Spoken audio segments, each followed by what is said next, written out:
a second to load up here. We're going live on several channels. I feel like a rookie when it comes to going live, but here we go. All the kids are out of the house, so I figured I would do this. All right, so are we connected on all channels? Almost all channels. So I'm just gonna buy time, say what's up to everybody, to the Quadcast Nation. Gotta do this before the NFL season starts too, yo. Shit's getting real today. Shit is getting real today. All right. I see Kiki's in the mix. Gotta watch out for Kiki. All kinds of trouble. Better use this. This will be helpful too. All right. Well, yeah, now I'm linked up with everybody. So welcome, Quadcast Nation. That I jump up and do a quick mini cast on creatine. All things creatine, because I've been getting this a lot lately. Should I be taking creatine? The timing. What are the risks? Should my parents be taking it? Should my kids be taking it? So I figured I'd jump on for the next 10 minutes or so and jump on this train on whether creatine is meant for you. Okay, so first of all, let's talk about the pros of creatine. So it's a natural compound that essentially brings more ATP to your muscles, brings along water as well. And from a strength and muscle perspective, things are very clear. You are going to become stronger. You're going to recover faster, and you're going to gain more muscle mass. The trifecta, as far as I'm concerned. So I know a lot of hype around creatine is you should be taking it as if you're a gym rat, and that would be the context to be able to achieve that physique and strength that you want. But as many of you know, the magic of putting on lean muscle mass is so important. It soaks up glucose, so it protects you from metabolic syndrome. It avoids you from landing in a place like the ICU because of your frailty. It keeps you stronger, especially as we age. We lose about 1% of our body mass per age as we get about 30 years old. And it is, to me, a no-brainer. So I'm going to maybe just give this caveat overall. Like, I think it's one of the supplements that people should be thinking about. You should almost think of it as like, I need an excuse not to take it. That's the way I would approach it. You know what I'm saying? So that's where my mindset is. Okay, so let's once again take creatine. You're going to get stronger. You're going to increase your lean muscle mass. Okay, you are going to recover faster from exercise. Okay, so now the thing that's getting the most hype now is the mental health side, the brain side. So what does the evidence tell us there? If you're in terms of your mood, so we're talking depression, anxiety, general malaise, you're going to enhance your mood by ingesting creatine. So we talked about the strength. Now and it impacts our mood, in fact, and your cognition. So there's a recent study on taking creatine when you're sleep deprived. I saw Rhonda Patrick talking about this earlier. And so when you're sleep deprived and to enhance your mental sharpness, creatine is definitely showing evidence of promise. And then for dementia, so reducing dementia symptoms and the progress of dementia, there were some high dose studies. I think they were up to 20 or 25 grams of creatine. And they take you up to 25 grams, if I'm not mistaken, and slowing down the progress of dementia in our elderly patients.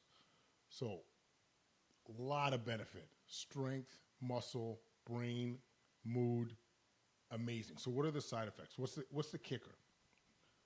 So in terms of side effects, the caveat I'm going to say here is that it's one of the most well-studied supplements that we have, period.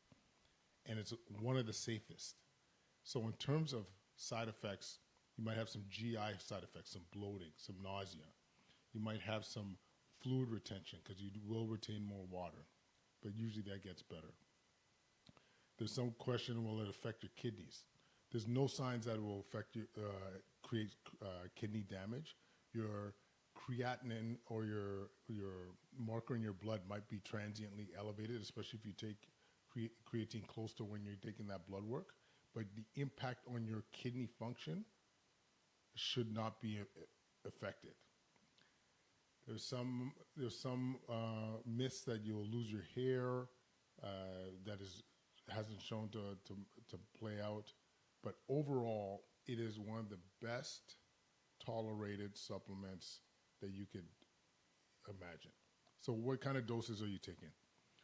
So, when we were younger, back in the day, gym rats, you're supposed to load up on creatine and then be able to have a maintenance phase. I think from a simplicity, from an evidence perspective, just take your 5 grams of creatine a day. I think the studies are going to come out soon in terms of should we be taking more if we're trying to mitigate depression, anxiety, dementia, and improve our mental acuity. I think the data for that is going to be coming. And what I recommend for people at this stage is just taking that 5 milligrams a day. If you're taking diet creatine, that's 1 scoop a day of creatine monohydrates. I should have qualified that before. Creatine monohydrate is the one that's most well established and most well established studied. You might read about creatine hydrochloride. Am I saying that right? Hydrochloride? Yeah. And this is, you need smaller doses. It just hasn't been as well established compared to creatine monohydrate in terms of studies. Okay, so we talked about the benefits from your mind, body, muscle. We talked about the risk.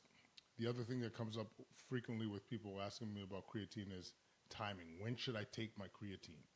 So if you're trying to put on lean muscle, there is some weak evidence that you should do it in and around the time of your workout, maybe even more post-workout. The idea is, you're getting that blood flow to your muscles. You're going to get more creatine seen at your muscles at the time. But from a practical perspective, take it when you can. Okay, I personally just take it in the morning because it's easier. If I take.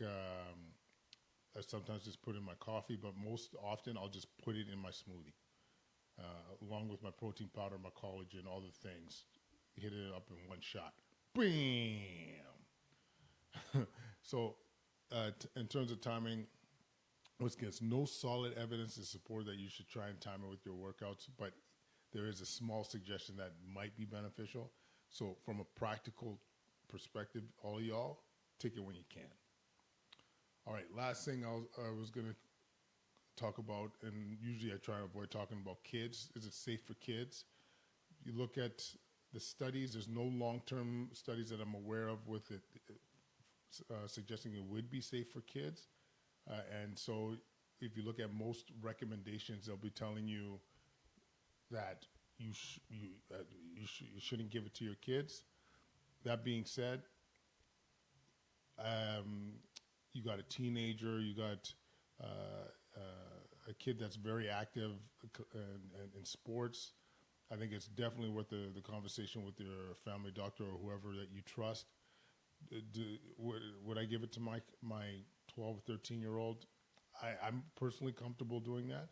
But once again, this is my humble opinion. I don't see, especially a kid that is really athletic and has put on some good amount of lean muscle and weighs more than an average kid. For me personally, I'm okay with that, but that's just my personal opinion. My big suggestion, once again, is to have that conversation with your family doc and really elicit what's appropriate for you and your family. All right, that's all I got to say about creatine. And I just wanted to throw down because it's been coming up so often. It's coming up on my feed like crazy. Ultimately, I think it's a gift. It's a gift that creatine, what it could offer for increasing your lean muscle mass, for increasing your recovery, from being stronger, from having more mental clarity, from improving your mood. A lot of wins here. So once again, my approach is you have to have an excuse not to take it. All the adults here take it every day, um, and um, I'm certainly glad I am doing it. I see a couple questions in the chat. Same recommendations for men and women. Absolutely. So everything I've been saying, there's no real changes for men or women. That's why it's nice and easy. You got 5 grams a day, no needing to load up.